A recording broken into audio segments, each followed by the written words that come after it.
Right, welcome back. What a session that was at the Hungaroring today. Qualifying in Hungary, one of those circuits where you can really feel the intensity, yeah? Absolutely. And straight away you've got Lando with the pole.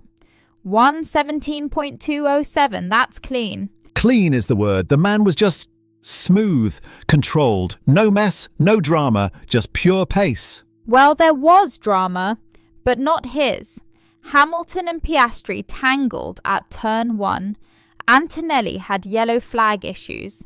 Lando just stayed out of it. Right, but before we get into the chaos, can we just appreciate how difficult it is to put in a lap like that here? Turn 1's a joke, the S's flow into you, and he's threading that needle perfectly. The confidence through Sector 2 especially. You can see it in the data. Most drivers, they lift a touch early. Lando's not. He's trusting the car. And then Lewis slots in second, which is, that's still a phenomenal result for him, right? It is. But I want to talk about Charles. Third, because the Ferrari's been on the back foot all weekend, and there's something clicking for him right now. Leclerc looked proper rapid in the high-speed stuff. Every time I thought Lando was out of reach, Charles would nail a corner and you'd think, oh, he's there. Problem for Ferrari is the straight. You saw it.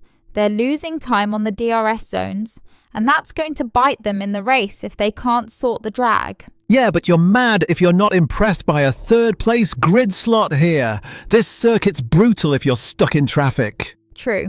And then you've got Antonelli in fourth. Now that's interesting. Kid's quick, isn't he? Fourth on the grid at Hungary as a rookie. People should be talking about that more. They will be. Once we know if those yellow flag penalties stick, that's the question mark. Right, so there's some mess to unpick. But honestly, setting all that aside, the qualifying we got, the clean laps, the circuit, the dry heat of it, that was proper good racing prep. The best part? Hungaroring just does this. Low grip, one line everything, and it separates the wheat from the chaff. Today, it showed exactly that. You can feel it too, watching it. This place doesn't forgive anything.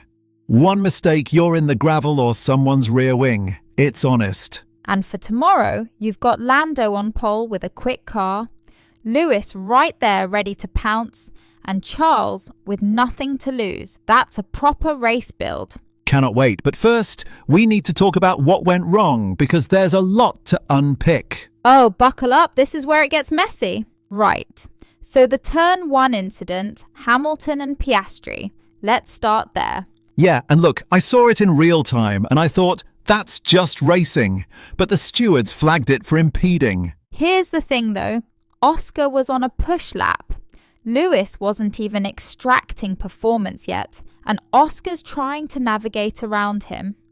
That's not an impeding call. That's just qualifying traffic. But didn't Lewis kind of hold his line without checking mirrors? If you're not actively helping lap traffic through... He's not lapped. They're both in Q3. Different situations entirely.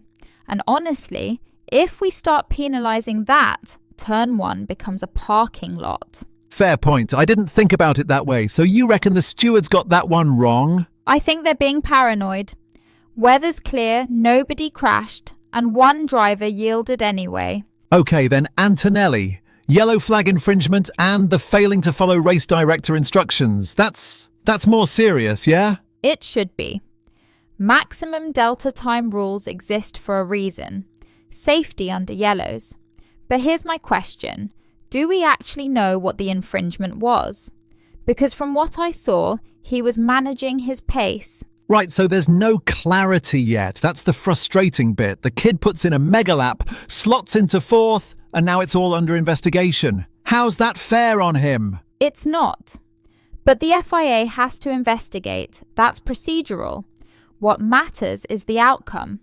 If he loses fourth, that's harsh. If it's a fine, nobody cares. Yeah, but there's a chance he could lose grid positions, isn't there? And for a rookie, that's massive. That could change his whole race. True. And that's why I want to see evidence, not just a blanket, we're looking into it. Give us the lap data. Show us where he breached it. You're right, transparency would help everyone sleep better tonight. As it stands, it feels like the FIA's just being cautious with a rookie. Which is fair, but also a bit patronising, don't you think? He earned that grid slot. Let him race. I respect that, but I'm also thinking, if there was a breach, you can't just ignore it. Rules are rules. They are, but rules should be applied consistently, and I haven't seen the same level of scrutiny on other drivers this season. Oof, fair. So in summary, turn 1 was probably fine. Antonelli deserves the benefit of the doubt. And now we wait. Now we wait. But tomorrow morning, that FIA statement better be crystal clear. Right, let's step back. Lando put on a masterclass out there. 1:17.2, pole position, fastest lap of the session. That's the job done, yeah? Absolutely done. Clean, methodical, no drama. That's a guy who knows exactly what he needs to do and executes it. Lewis second, though. How frustrated is he that the car's just not quite there yet? I think he's pleased, honestly. Gap small enough. Turn 1 mess aside, he's competitive. McLaren's just got the measure of Mercedes this weekend. Charles in third. As for awesome. Is that Ferrari playing it smart, or are they genuinely off the pace? They're off the pace. But third on a weekend where McLaren's flying, I'll take it. The real question is whether Leclerc can keep ahead of the chaos tomorrow. And Antonelli, mate, what a baptism of fire. Fourth on his first qualifying, but now there's all this fuss hanging over his head. That's the tough bit. He's delivered when it matters. The yellow flag thing, the race director instructions. We still don't know the full picture. Do you think he gets to keep fourth, or are we looking at a grid penalty? Honestly, I hope the FIA looks at context. He's a rookie. If he made a genuine mistake, fine. Educate him. But if it's procedural pedantry, that's not racing. There's a difference between breaking a rule and breaking the spirit of a rule, I suppose. Exactly. And the spirit here is safety. So did he actually compromise anyone? Or did he just, accelerate on a yellow? Oscar in fifth. Quiet day for him. No drama, no heroics. Not his weekend. But he's there, he's ready, and on race day, things can flip. Qualifying's one thing. Driver of the day, though, surely it has to be Norris. Pole, fastest lap. What else do you want? He was flawless. That's driver of the day. No debate. The question is whether he can convert it into a race win tomorrow, or if it'll be tactical chaos. This is Hungary, though. Overtaking's hard. Pole's huge. It is. But weather can change. Pit strategy can surprise you. Reliability can bite. Pole's an advantage, not a guarantee. Fair. Right. Thank you so much for sticking with us through all 3 chapters. We'd love to hear from you. Who's your driver of the day? Lewis, Lando, the rookie? Drop it in the comments. Tell us what you reckon. And if you haven't subscribed yet, please do. See you tomorrow for the race. This is going to be brilliant. Cheers for joining us. We'll see you then.